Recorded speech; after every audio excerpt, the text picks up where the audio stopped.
I cannot believe that I have made cheese ice cream. Da-da-da-da. Okay. Hi, I'm Beryl, and the theme for today's video is cheese. I'm making this video in partnership with Murray's Cheese, which sells the best cheeses from around the world to customers across the US. I was really excited to do this partnership with Murray's Cheese because number one, their cheeses are delicious, and in today's episode, we have 5 cheese-forward dishes from 5 countries, all using a different type of cheese from Murray's. They gave me a code, which is Beryl10, so if you are interested in buying any of their cheeses, you can use that to get 10% off, which is really exciting. All the cheeses that I'm using today are from Murray's. They have literally thousands on their site. If you are somebody who loves cheese, this is a place for you, I promise. Another really cool thing is here in New York City, they have shops. So if you're coming to New York City, you should definitely check out one of their stores. They even have caves in Long Island City where they age their own cheeses here.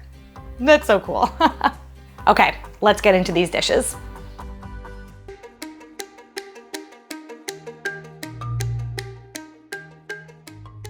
Hi everyone, my name is Carlotta. I'm from Italy, originally from the littlest region of the country called Valle d'Aosta. The cheese dish I wanted to share with you guys today is called Zuppa alla Valpellinentze, which can be translated to soup Valpellin style, Valpellin being a town in Valle d'Aosta. It is a simple dish with soothing flavors that one can easily imagine eating after a long day spent in the cold doing winter activities. Cabbage, bread, and Fontina cheese, which is the most popular cheese in Valle d'Aosta, are the protagonists of this dish, and the Fontina really brings all the ingredients together and creates some sweet cheese pulls with every bite.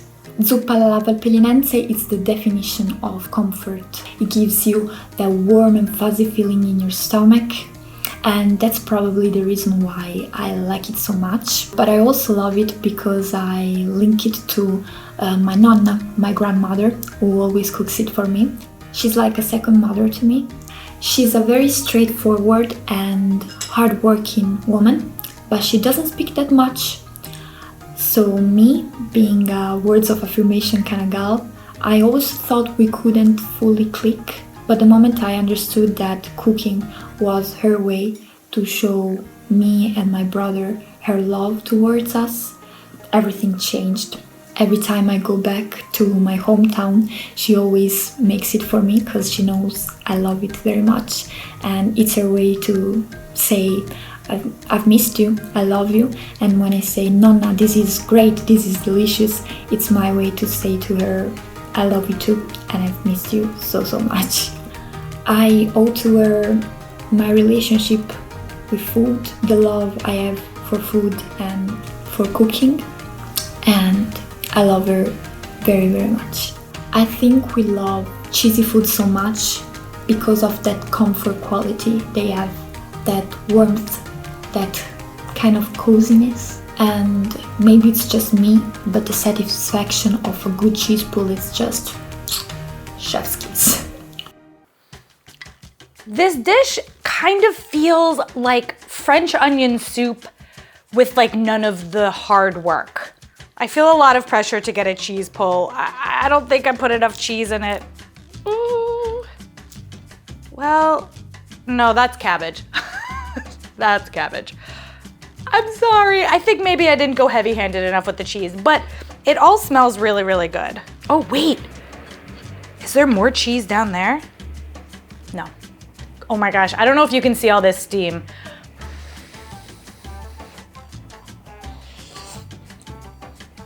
Whoa. This is unexpected. Never have I also thought to put cabbage and cinnamon together, like with the bread. The Fontina is delicious. Oh, it's got like a little bit of a sweetness to it. I think I'm just really surprised by the cabbage and cinnamon. This is an unexpected pairing, much like,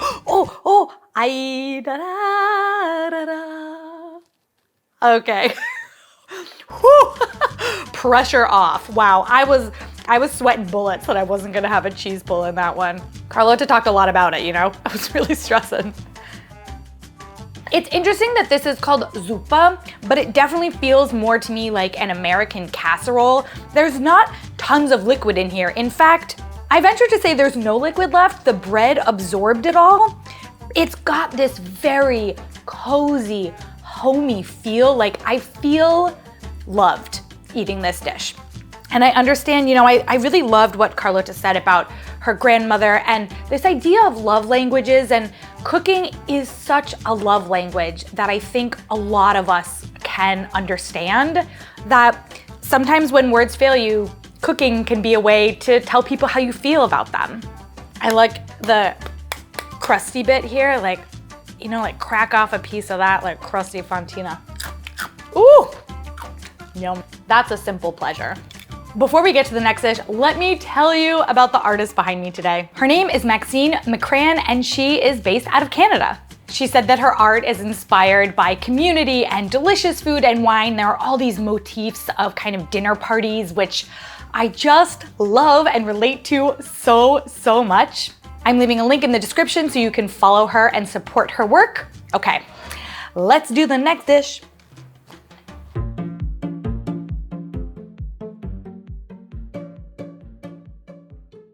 Hello Beryl, my name is Aude, I am from France. Today I wanted to tell you about the tartiflette.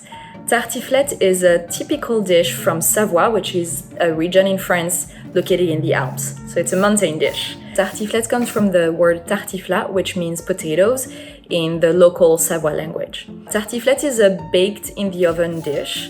It's very warming because it's made out of potatoes, lardons, which are the thick French bacon, onions, and obviously the star of the dish, reblochon. Reblochon is a cheese that is typical from the Savoy region, and it's very creamy. It's also a little bit funky. It might have that quality that a lot of people don't love, but French people love that type of taste. And there is a catch actually for all those of us that live in the US.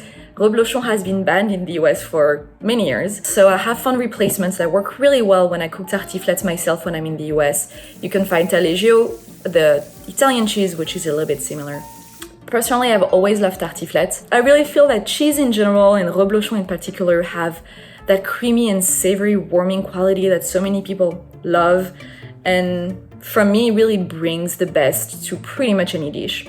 I'm French, so adding cheese to anything is almost second nature, but I've learned since then that so many cuisine and gastronomies add cheese to their meals. So I think if you like cheese, anyone would like the tartiflette. Bon appétit! I wish that this was smell-o-vision so that you guys could smell what this dish is wafting through my house. It is glorious. I have not had much luck cooking French dishes in the past, but I am feeling like the cat that got the cream, and this just looks insane.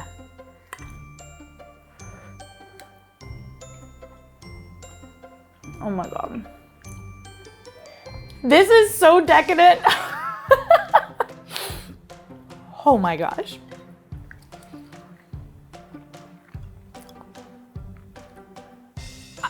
The woman was too stunned to speak. I understand why you might want to have this with some salad. It's a little heavy. The greens kind of brighten up your mouth again. Holy smokes. I thought that this dish was going to be really difficult to make. I actually think that it was simple. Two words that I never thought would be in the same video, French and simple. The slicing of the potatoes on the mandolin, easy peasy lemon squeezy. Literally just putting huge slices of cheese layered up with pancetta that was fried. I mean, there are many layers of decadence to this dish, all of them. Just gloriousness upon gloriousness. I do really wish that I was able to try reblochon cheese. Obviously, I live here in the United States, so not able to import it.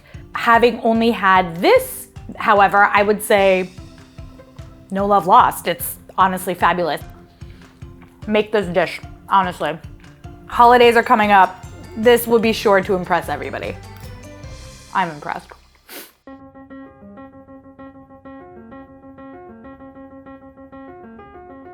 Hi Beryl, my name is Giulianna. I live in Panama City, Panama, but I'm originally from Asuncion, Paraguay. The dish that I want to present to you today, it's called Mbeju. Mbeju, it's a word in Guarani, which is Paraguay's mother tongue, and it can roughly be translated to flat cake. So this is a very simple, super delicious type of dish. You only need yuca starch, cheese, butter or lard. I prefer butter, and salt. It's usually made with Paraguayan cheese, which is cow's milk, fresh, an acidic type of cheese. I know it's going to be very hard to source, so a good replacement for it is fresh mozzarella.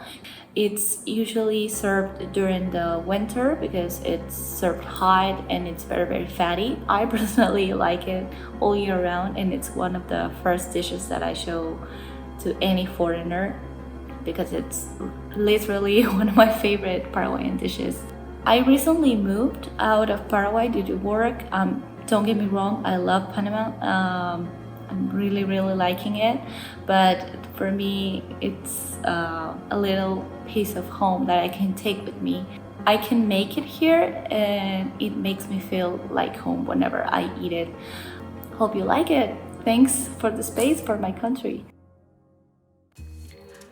I have never made anything like this before, and I thought it was going to be rather simple because it was only like 3 ingredients. It was kind of hard, actually. And the texture of this, you know, I've never had this before, so I'm also not sure how correct the texture is. I will say though, that this mozzarella cheese is honestly possibly the best tasting mozzarella cheese I've ever had. It doesn't even need salt, like it's perfect. Okay, let's try this bread. It's got that like cheesiness still, which I appreciate. Oh, it's hot. My fingertips. Hiya. I'm gonna try just a little bit with the cheese. This cheese though. Okay, wait, actually I'm gonna try it by itself.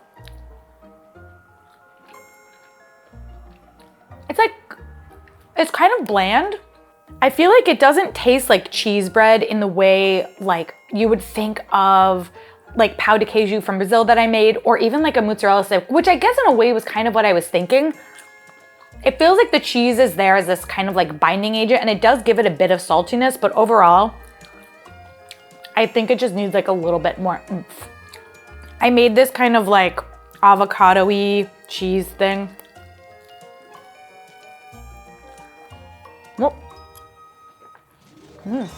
It's a good vessel.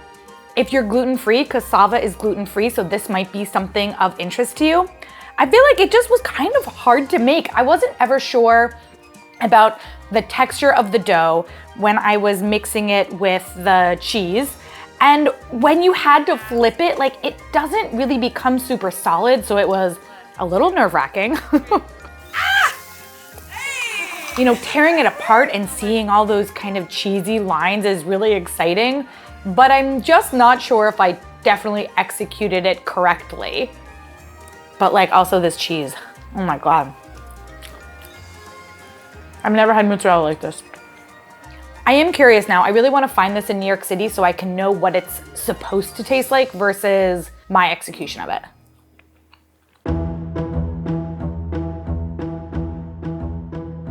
Hello, my name is Pia and I'm from a small village in Franconia in Germany. The cheese dish I want to talk about today is Gerupfter. Gerupfter is the name of the dish in the Franconian dialect and comes from the word rupfen, which means to tear something apart. Gerupfter is a cheese spread or dip. The main ingredients are a softer cheese like brie or camembert, butter, cream cheese, and then the spices salt, pepper and paprika powder. The softer cheese is torn apart or cut up in little pieces, and all the ingredients are combined. We usually eat it when we have Brotzeit. Brotzeit is kind of a dinner or a lunch where you have different kinds of bread, of cheeses, of cold cuts and veggies, and like you can make your own open-faced sandwich. Gerupfter is common in the state of Bavaria, which Franconia is a part of Bavaria but has a little bit of own culture. In Bavaria, the name of Gerupfter is Oberster, and I would say it's the name of the dish which is known in the other parts of Germany too. A cheesy dish makes me feel comfortable and cozy, especially because we eat most of heavy cheese dishes in the fall and winter time. Gerupfter, it's not so much of a heavy cheese dish, I would say, but it's a really easy but spiced up cheese spread that you can also take to parties and have it with friends. I feel like I'm coming into an Oktoberfest here in my living room. Look at this pretzel. I got it from the street vendor with my cheese dip. Also, this was the only single beer I could get. It's not bad, very beery.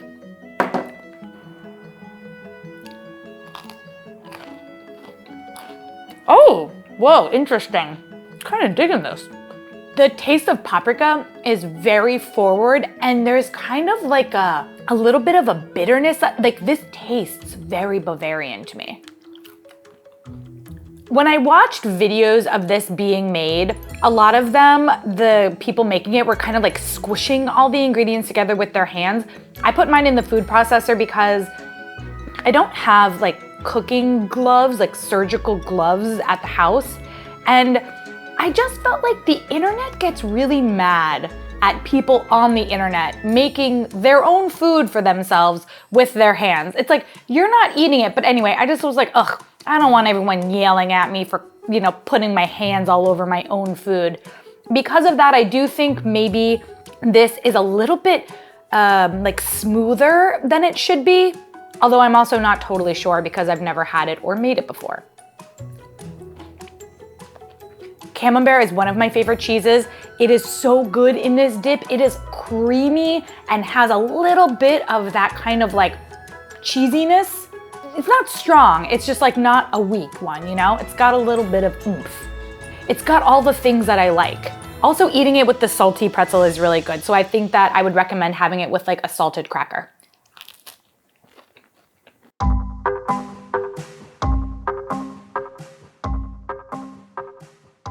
Hi everyone, my name is Erica and I am from Pampanga in the Philippines. A dish that I would like to share today is called Keso Sorbetes, which is also known as cheese ice cream. But here in the Philippines, we call it dirty ice cream. But it's not as dirty as you think. Keso Sorbetes is a yellow ice cream with chunks of cheddar cheese. Sorbetes is usually served in tiny scoops on a wafer cone, plastic cup, or sandwiched between a bread pandesal. I will say the most popular way to eat it here is in between a bread. What I like about Keso Sorbetes is its unique flavor that contains cheese. It is sweet, creamy, and a little salty. For sure, cheese is the main star in this dessert. Sorbetes or dirty ice cream is very common here in the Philippines. We have street vendors walking or using a bike with a cart attached to it, traveling throughout the streets here. The nickname dirty ice cream was only used by parents to keep their children away from asking them for money to buy ice creams from these vendors. And to add even more to it, they didn't wear gloves while serving. So, they believed them. Everybody that I know here in the Philippines loves sorbetes, especially in a hot afternoon. It is very common here to use cheese in Filipino desserts. But Keso Sorbetes is definitely my favorite. I know it sounds different kind of ice cream than the usual traditional that you see in the stores. But the thing about it is that the cheese in the Philippines is more sweet and creamy than savory.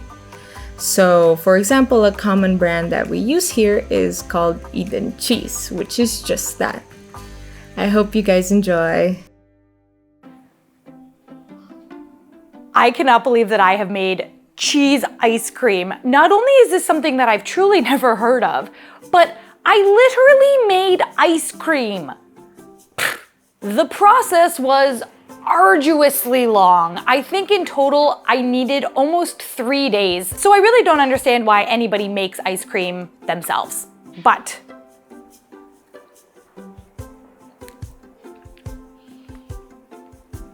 are you freaking kidding? Oh, the cheese on top is the cherry on top. Oh my God. When I was talking to Maurice Cheese about which cheese to use, in the Philippines they use a cheese called Edam cheese, which is a very sweet cheese. You really don't find it here in the US. So they helped me pick out a sweeter cheddar cheese, which is the one that I used. It's got this salty meets creamy and sweet, beautiful pairing going on. I think this was worth the insane amount of hours. It's still kind of soft because I truly was at a point where I was like, okay, I'm not gonna wait for it to freeze anymore. You know, we're there. Oh, also, I had custard redemption. Those of you who've been watching the channel for a while may remember when I tried to make custard and I pretty much just made like scrambled eggs and cream. This time, I didn't make scrambled eggs and cream. So we're learning, we're growing. A huge thank you to Maurice Cheese for working with me on this episode. Be sure to go to their website and check out all of their cheeses, including the ones that I used today. And I honestly would recommend you to make like any of these. I mean, the ice cream was a lot of work, but these were all incredible dishes and that I think really showcased the beauty of cheese. If you're looking for other videos to watch, let me recommend these 2 comfort food dishes, cheese comfort food. They're really great, and I will see you all next week.